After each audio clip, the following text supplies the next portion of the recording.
Hey neighbor, we're out in the garden. It's January. Now we're in zone 9A, but I just want to show you today what all can be done in January gardening. If you're not gardening year round, you're missing out on a lot of joys of life. I know a lot of people just love to think about growing tomatoes and peppers or summertime crops, but man, there is so much we can grow in the wintertime. The weather's nice and pleasant. We can get out here and work, and we can just have a joy growing a lot of different varieties, a lot of different things that we love to eat here in January. So today I'm gonna be showing you what we're growing right now and also what you can be planting now for that spring crop. Right here we have a beautiful crop of spinach. Now we don't grow a lot of spinach, but I do love spinach cooked with my eggs, and we like to stir fry it sometimes. It doesn't take a lot for us, but we got a 4x8 raised bed here of spinach. Now I planted 3 rows in this right here because spinach don't take a lot of room. This variety right here is Bloomsdale spinach. And I planted this with the seed tape, which is perfect, folks, for planting small areas of spinach and other things like that. If you don't know what seed tape is, right here is what it looks like. And we just simply tear it apart and we just kind of roll it out there, unfold it out. And you lay this out there where your rose is at, and you lightly cover it up. And this is like a tissue paper. But what's really cool about this is it has the seed in it with the correct spacing. It also has fertilizer in there. Now it's not enough fertilizer to complete the life cycle of this plant, but it's enough in there to supplement it somewhat. And you can see here, this spinach is absolutely beautiful. The spacing on it is perfect. Now I planted this in the fall of the year. So we have nice spinach all winter long. Us being zone 9A, we can afford that. But it's time again now to plant spinach for your spring crop. So if you're in zone 9, plant this spinach with the seed tape right now, and you're gonna have some great eating come springtime. Now, if you're in a different zone from us, let's say you're in 8, normally what I recommend is moving what we do up 2 weeks at a time. Example of that, in 2 weeks from now, if you're in zone 8, you can be planting spinach. In zone 7, move 2 weeks up from there. You kind of get the point. Just move 2 weeks per zone up for the timing of what we do here in 9A. Spinach right here, this has really been a good performer for us this year. Here we got some Collards carrots we grew from the seed tape also in this raised bed for a late winter or a winter harvest. We've already been harvesting some of these, and we got some spots in here where we did harvest. And we planted cilantro back in there. I'm just gonna show you, let me pull one out right here. Beautiful carrots. Now, if you've never eaten fresh carrots out of the garden, you don't know what you're missing there, folks. These carrots do extremely well in these raised beds with the seed tape. Now, one of the keys with growing carrots is when you plant them, whether it's seed tape or not, you gotta keep these things moist. I mean, really moist for several days, because they take a lot of moisture to get the seeds to germinate. And I think where a lot of people fail at is they don't water them enough. It's really hard to overwater carrots when you're trying to get them up. Now, once you get them up and growing, you can kind of cut back on the water. Another thing with carrots is we like loose, rich, organic soils, so they don't have to stress a lot growing through a hard pan or whatever. So we like a good soft soil for these right here, ideally high in organic matter, good rich soil, and you can grow some of the prettiest carrots you've ever seen. And how can we talk about winter garden without talking about beets? This is Detroit dark red. Again, I planted this raised bed here with the seed tape to make sure my spacing is good, because beet seeds are kind of small. It's real easy to overseed for those, but you can see my spacing there is perfect. Now, these are not quite ready yet as far as the root. We've been harvesting a few of them because we couldn't stand it. See if I can pull one out here. They still got a little ways to go. They're making that nice little beet right there. We want those at least probably about twice that size before we start harvesting a lot of them.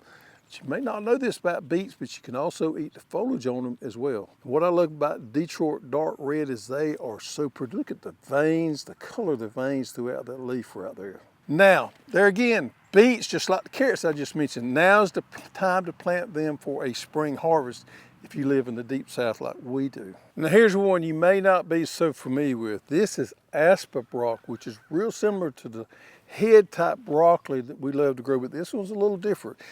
This particular broccoli was specifically designed and bred to grow these little bitty shoots right here. So you're going to get a smaller head with your first harvest there, and we already harvested these a few days ago, and now we're starting to get a lot of side shoots. And the side shoots is actually what we prefer on this Aspabroc, because it shoots off a lot of them. You can look down in there and we're getting a huge amount of little shoots. Now, taste of this is a little different than your regular broccoli here. It has a more robust flavor to us. You can stir fry this, you could eat it in salads, but it's a different way of enjoying broccoli when you start enjoying these little side shoots here, and you'll find that you love them. They're very delicious. And now is the time to be transplanting them out into your garden if you live here in the Deep South. But you can also be seeding them to growing out your plants. Normally it takes me about 4 to 6 weeks to grow these plants out in the greenhouse and have them ready to transplant into the garden. But if you have these ready to transplant in the garden at the end of February, next thing you know, early spring, you're going to be blessed with a lot of these little florets of broccoli. Now, this is one of my favorite winter peas here. This is called Magnolia Blossom right here, and it's more of a trellising pea. But what is really unusual about it is the bloom.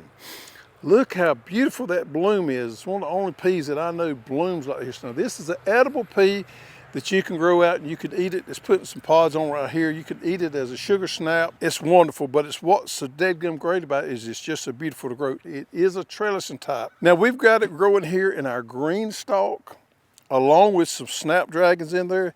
And you see it's kind of taking over out there.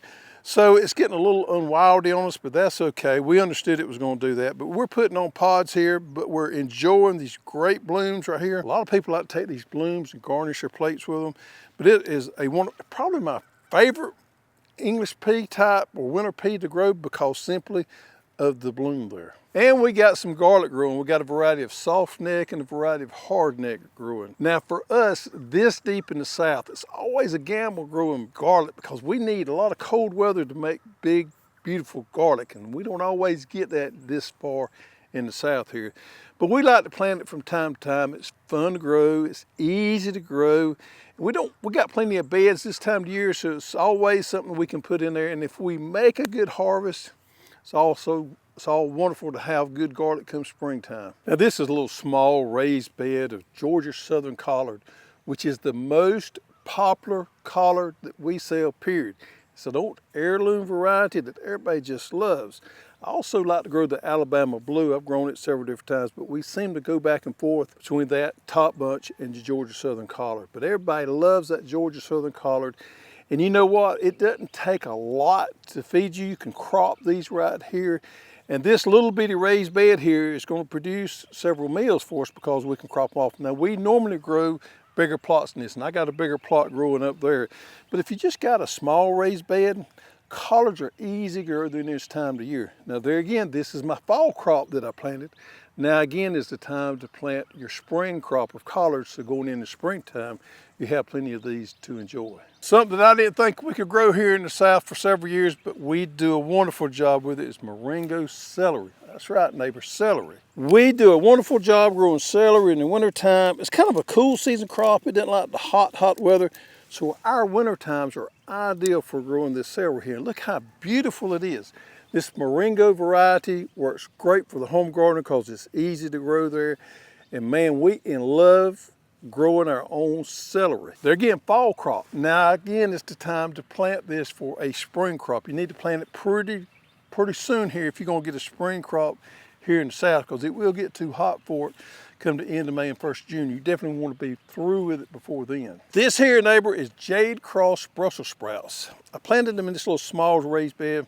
I had plenty of plants. I may have got them a little too thick here, but Brussels sprouts grow great in the wintertime here in the South. It takes about 90 days. It takes forever for them to make, and they always test my patience. I love to eat them, love to roast them in the oven with my beets and my carrots and things like that. And they will make it. Will just test me. Every time I grow them, I say, I can't believe it takes that long to make them. But it's well worth it if you can wait them out and have a wonderful crop of Brussels sprouts come springtime. Well, what about color during wintertime? Isn't it so refreshing to have bright, vibrant colors growing in January when everything is so gloomy? This right here is Prince Mixed Calendula, which is a cool season flower. It does wonderful for us during the South. We planted this in front of our office right here, and it has bloomed and bloomed and bloomed. Now, I'm going on and on about this because it is such a beautiful flower. It's easy to grow, but it also has medicinal values to it as well. Mama Hoss takes these blooms and she prepares a salve out of them that have, I guess the best way to put it, have a lot of properties inside of that bloom there that helps with skin rashes and things like that and help healing with the skin. So it's used a lot in different salves and things like that. But let's just focus on it strictly as an ornamental flower. It is beautiful, easy to grow. I think we deadheaded these one time. Probably wouldn't stand to do it again here, but they have continued to bloom. There's about 3 or 4 different colors inside of this mix. This orange here is probably my favorite, and different textures as we see right here. Now, this is the one I planted in the fall, folks, and it's blooming, doing well now, but it's also now is the time to start some more of it, and we're doing that for our spring, to have these all the way going up till the end of May, 1st of June. They'll bloom and just do wonderful. So folks, there's all kind of things we can be gardening here in January, planning for springtime. Gardening during the wintertime can be extremely enjoyable. We just got to pick the right things to grow during that time of the year and understand what the cycle is. But gardening year-round is the way we do it, and we find extreme joy in growing these things in the wintertime. Now, we're all thinking about that tomato sandwich come summertime, but there's a lot of good eating out of the garden this time of the year also.